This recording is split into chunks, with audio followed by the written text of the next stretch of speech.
Et donc voilà comment on réalise le tutoriel spécial débutant d'une nuit étoilée à l'aquarelle avec cette astuce magique. D'abord je vous présente le matériel qu'il vous faut, ensuite je vous montre comment on fait le premier lavis et enfin on termine avec le deuxième lavis. Au niveau des pinceaux, je vais en utiliser 5, 3 pinceaux à lavis, un petit, un moyen, un grand, un pinceau à poils synthétique et un pinceau d'algue. Le papier, c'est du 100% coton, 38 cm par 28 cm. Et au niveau des couleurs, on va en prendre 3, le bleu primaire et la teinte neutre. On va démarrer avec le gros pinceau à lavis. On prend de l'eau pure et on passe une première couche comme ça. Et à partir de là, on commence à prendre un petit peu de bleu. Hop, qu'on va pouvoir ajouter ici. Tac, comme ça. Et là, on va prendre de plus en plus de bleu. Hop, comme ceci, comme ceci. Là, j'en prends encore un petit peu plus. Je m'assure toujours d'avoir de l'eau, comme ceci, comme ceci. Je continue de prendre du bleu, vraiment pas mal de bleu. Et là, j'arrive à peu près à la moitié. Et à la moitié, on commence à prendre un petit peu de teinte neutre. Hop, avec du bleu. Toujours avec du bleu. On prend un petit peu d'eau. Hop. Là, je continue de prendre de la teinte neutre avec mon bleu. Hop, comme ceci. Je poursuis.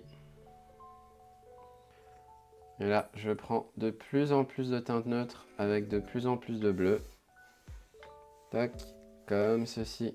Et je finis avec beaucoup de teinte neutre et beaucoup de bleu. Comme ceci, comme ceci et comme ceci. Et voilà.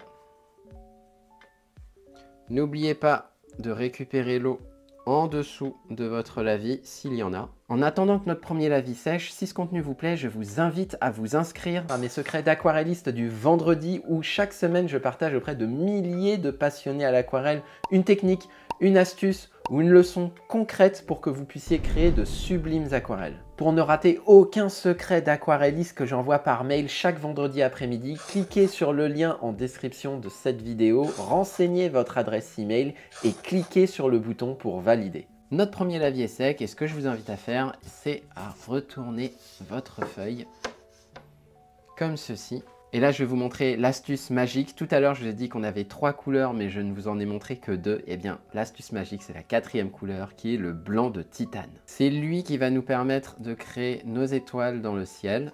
Et pour ça, vous pouvez prendre le pinceau à poils synthétique et faire un petit test, hop, ici, et mettre des petits points par-ci, par-là. Sinon, vous pouvez prendre le pinceau d'algue, et ici, vous allez avoir une précision un petit peu meilleure. Et ce que vous pouvez faire, c'est que vous pouvez le mélanger aussi avec un petit peu de bleu pour avoir des étoiles un petit peu plus bleues. À mesure que vous vous approchez, vous pouvez avoir des étoiles qui éclairent un petit peu moins, comme ceci. Là, je continue de prendre avec mon pinceau d'algue et à poser mes petites étoiles, hop, comme ceci. Certaines, vous les mélangez avec un petit peu de bleu, hop, toc.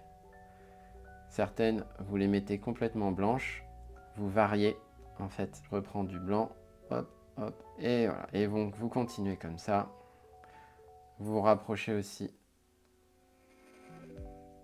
de la partie inférieure. N'hésitez pas à en mettre. Tac, tac, tac, tac, tac. Tac, tac, tac, tac, tac. Je reprends un petit peu de bleu. Hop. Et puis, à des endroits, vous pouvez en mettre un petit peu plus. Vous pouvez créer une densité un peu plus importante d'étoiles. Tac, tac, tac, tac, tac, tac, tac, tac. Ici, il y en a un petit peu plus. Là, il y en a un petit peu plus. Hop. Là, on va le faire sur une traînée hop, un peu plus longue. Et à partir de là, vous rincez votre pinceau. On range le blanc de titane. Et là, on va prendre le pinceau à lavis de taille moyenne avec du bleu, de la teinte neutre en quantité importante. Et puis là, tac, on va commencer à créer un arbre. Pas beaucoup d'eau, pas mal de pigments.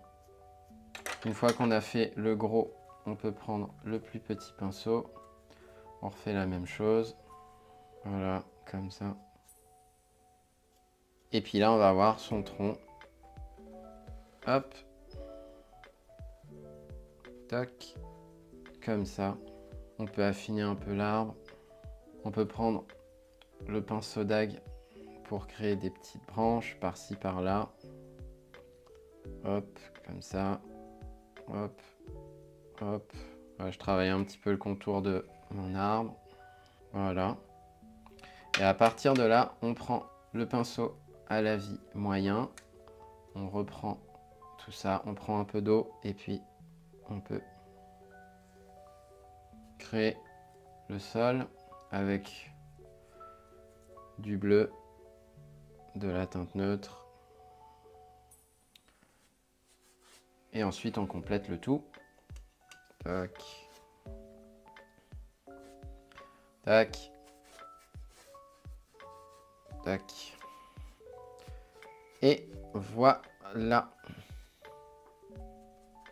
On peut même rajouter quelques petites herbes, histoire de suggérer un petit vent avec le pinceau dague. Là, il y a des petites fleurs et je termine mon herbe là. Je prends un peu de pigment. Et voilà. Donc, notre lavis est sec. On va pouvoir enlever le ruban. Hop. Hop là. Hop là. Et hop là. Là, je peux rajouter quelques petites feuilles qui se promènent. Hop, hop, hop, hop, hop. Ah, c'est pas mal, c'est sympa. Hop, tac, tac, tac. Et là, qui se dépose. Une fois l'aquarelle terminée, ce que j'aime bien faire, c'est mettre hop, un passe-partout pour voir la profondeur. Est-ce que ça fonctionne? Ah ouais, je trouve que ça fonctionne vraiment bien. C'est une aquarelle qui mérite d'être encadrée. Si ce tutoriel spécial débutant vous a plu, je vous invite à regarder ce tutoriel qui vous permet de réaliser un magnifique paysage à l'aquarelle. Merci à vous et à très vite!